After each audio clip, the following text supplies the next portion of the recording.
So, sa video na to, i-explain ko kung ano yung logic gates.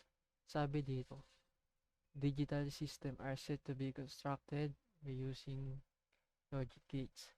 These gates are the AND or NOT, NAND, NOR, XOR, XNOR gates. The basic operation are described below with the aid of truth table. So, maraming sinabi dito na gate. Pero mag-focus lang tayo sa tatlo. Dito muna tayo sa end gate. Ito yung truth table ng end gate. Nare-represent niya yung end gate. So, kunyari may dalawa tayong input na si A and B.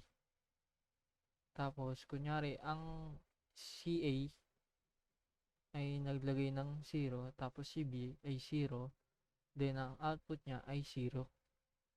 Tapos, pag si A ay 0, tapos si B ay 1, 0 pa rin. So, ganun din. Kahit kung baliktarin din, 0 pa rin. Pero pag yung dalawang parehas na input ay nag-1, syempre, ang output ay 1. Parang multiplication yan. 0 times any number equals 0. So, lang yung lagi tandaan para siyang multiplication. Tapos, dito naman sa OR gate, parang siyang addition naman. Kunyari, si A ay 0, tapos si B ay 0, syempre, ang lalabas ay 0. Tapos, pag si A 0, si B ay 1, syempre, lalabas 1. Kunyari, 0 plus 1 equals 1. So, ganun din. Kahit baliktarin mo silang dalawa, si A naman ang 1, si B naman ang 0, syempre, 1. Tapos, ganito din. A, si A ay 1, si B ay 1, equals 1. Yan lang. Basta sa AND gate, multiplication. Sa OR gate, addition. Dito naman sa NOT gate, parang yung kung ano yung nilagay mong input, kabaliktaran nun ang lalabas. Kunyari, ito. Si A, nilagay niya si 0. Siyempre, ang lalabas nun, kabaliktaran. Magiging 1. Nilagay mo si 1, kabaliktaran ng 1, 0. Ganun lang. Tapos, ito yung mga symbol nila. Si AND gate, pa-curve. So, or, parang arrow. Tapos, si NOT gate, triangle na may bilog. Tapos, ayun. So, papakita ko naman kung paano siya gawin sa breadboard. So, dito. Siyempre, unang-una, kailangan natin ng breadboard.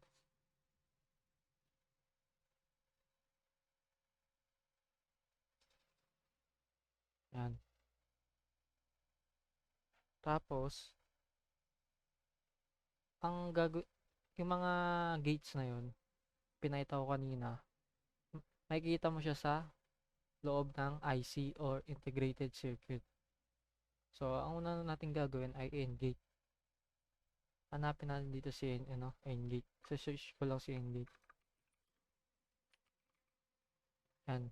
Marami siyang IC o integrated circuit. Maraming maraming iba-ibang variant, ganun. Pero dito muna tayo sa 2 input lang na AND gate. So, lalagay nga natin ngayon si IC sa breadboard. So, yan. Siyempre, para gumana yan, kailangan natin battery.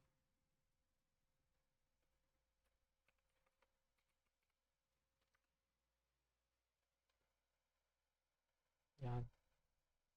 Tapos, LED. Para dito natin makikita kung gumagana ba yung pinagkakabit natin wire dun sa battery to IC.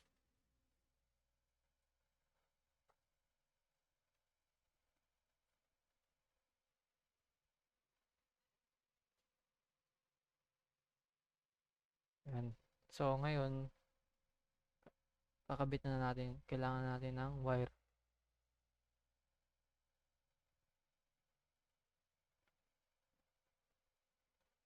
Ang ginagawa ko kasi dito, ang patandaan ko, pag red, siya ang positive. Pag yung black, siya yung negative.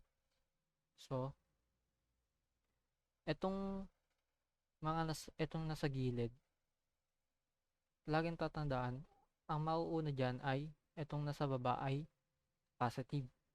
Etong nasa taas ay negative. Ganun din dito. So, kakabit ko yun ay bago ko ikabit to, tignan natin yung IC. At yung sinasabi ko kanina na yung A and B. So, parang ganito siya.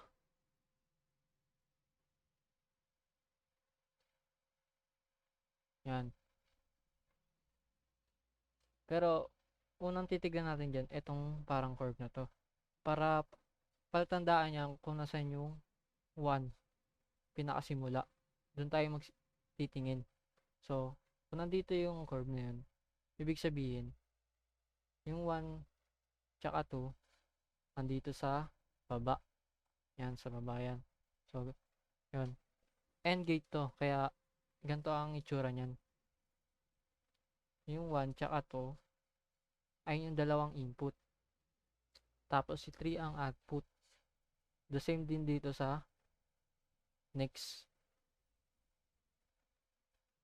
Yung 4 tsaka 5, yung dalawang input. 6 yung output.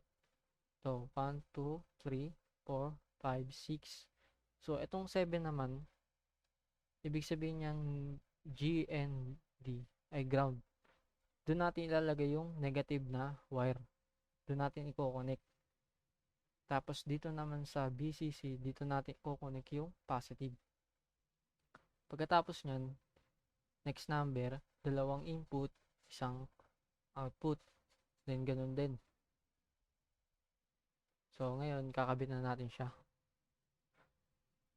Dito ang magsisimula sa positive. Gaya ng sinabi ko kanina, yung una, ito yung positive. Yan. Ito ang negative. Ganon din dito sa baba. So, lalagay natin siya dito. Kukunik ko siya sa may positive, sa may IC. Then, ito naman sa negative.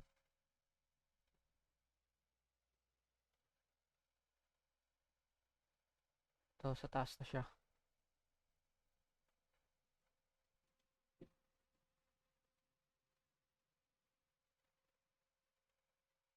Yan. Tapos, sa LED naman, para lumabas yung output, nakikita nyo itong, yan, may parang naka-bend. Tapos may straight. Ibig sabihin yan,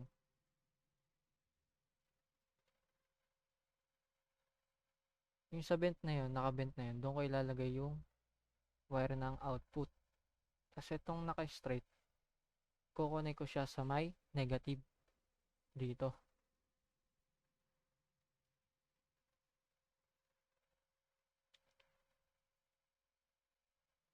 Ito yung output, yung 3. 1, 2, 3. Parang sinabi ko dito kanina. Yan.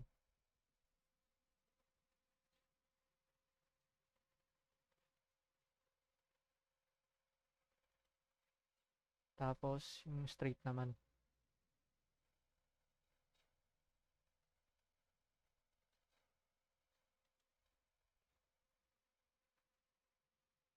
Ayan, nakakonect na siya.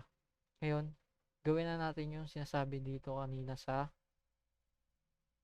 end gate. Yung parang multiplication. Pag yung 1, yung A1, yung B1, ang output ay 1. Ito, gawin natin to. Nalalagay muna natin ng unang input ay 0. Tapos yung pangalawang input ay 0 din.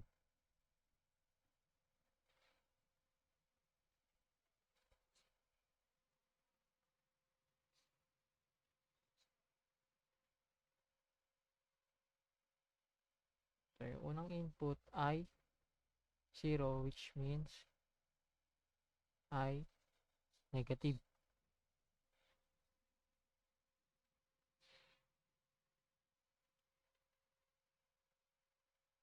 Tapos yung second input ay 0 and negative din.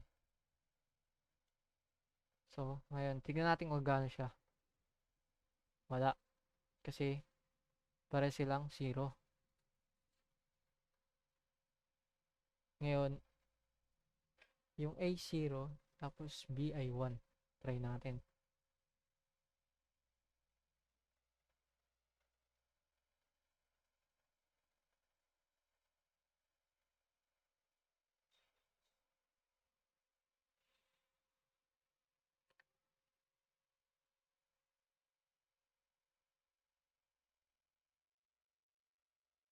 Si B ay 1.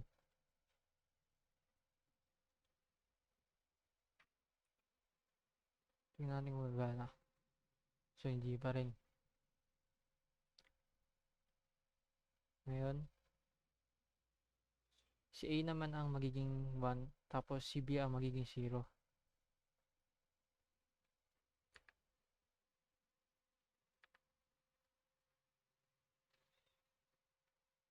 Si A magiging 1, which means positive. Si B magiging 0, which means negative. Tingnan natin kung gagana siya. Hindi pa rin. So, ngayon, try na natin yung last.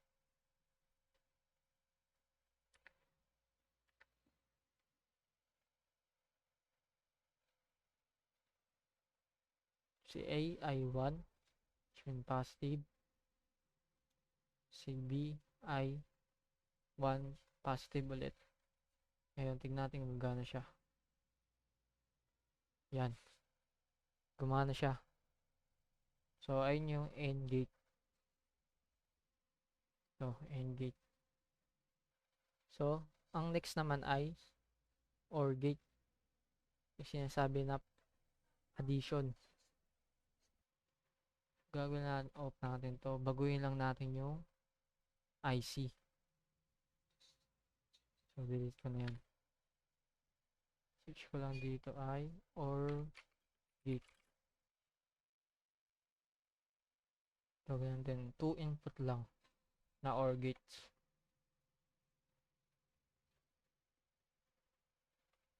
Yan, lalagay ulit natin siya dun sa kanina. Pero OR gate na IC na to.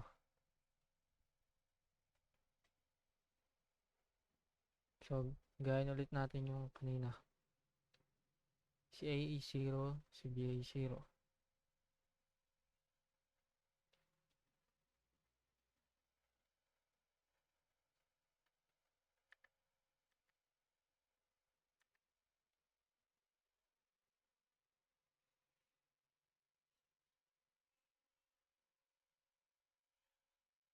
Negative.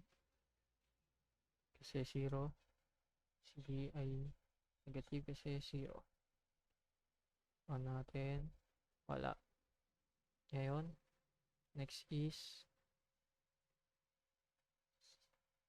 0, 1. Si A ay 0, si B ay 1.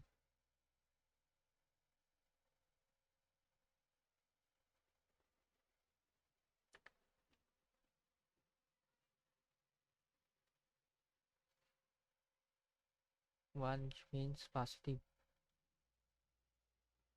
Ngayon, on natin siya. Ayun. Nagkaroon siya ng 1 output.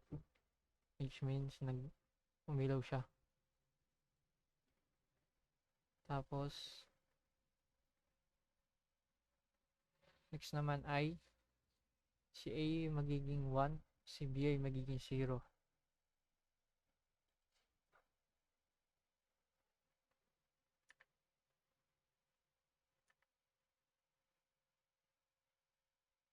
Si 1, si A magiging 1, positive. Si B magiging 0, negative. Ano natin? Yun. Yan din siya. Next is 1. At sila ay 1. A and B.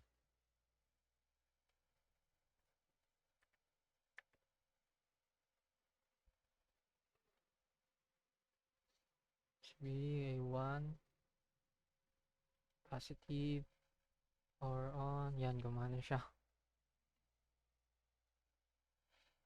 Tapos, ngayon, tatry naman natin si NOT gate. So, search natin ko siya kung ano yung parang, ito, serial number niya. 7404. 7404. Ito siya. Kaya lalagay natin siya dito.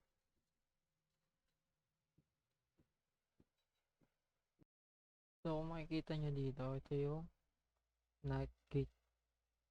So, yung input niya, gagawin natin isa na lang. Tanggal natin ito isa. Tapos itong output, ililipat lang natin.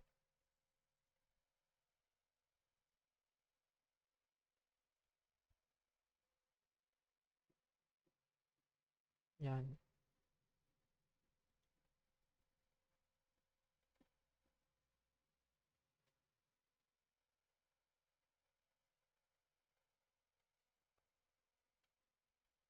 So, yun sa table, sa truth table, yung A, ang input niya ay 0. So, kabaligtaran, maging A. Subukan natin yan.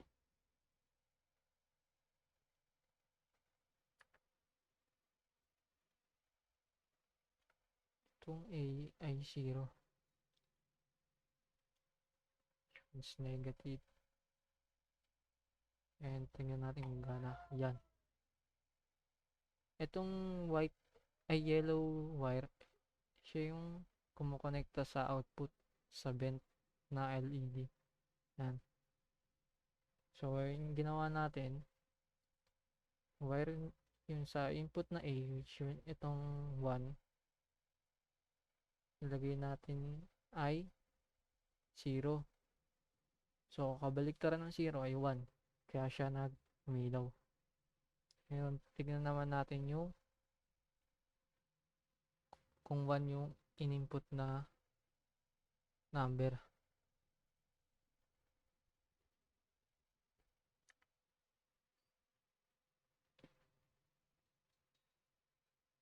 Si A magiging 1, which means positive. Tignan natin kung i-ilaw siya. Yun, hindi. Kasi 1 yung nilagay natin na input. So, baliktaran ng 0 kaya di siya umilaw. So, ayun lang yung tatlong gate. Yung AND gate, OR gate, NOT gate. So, ayun lang. Thank you.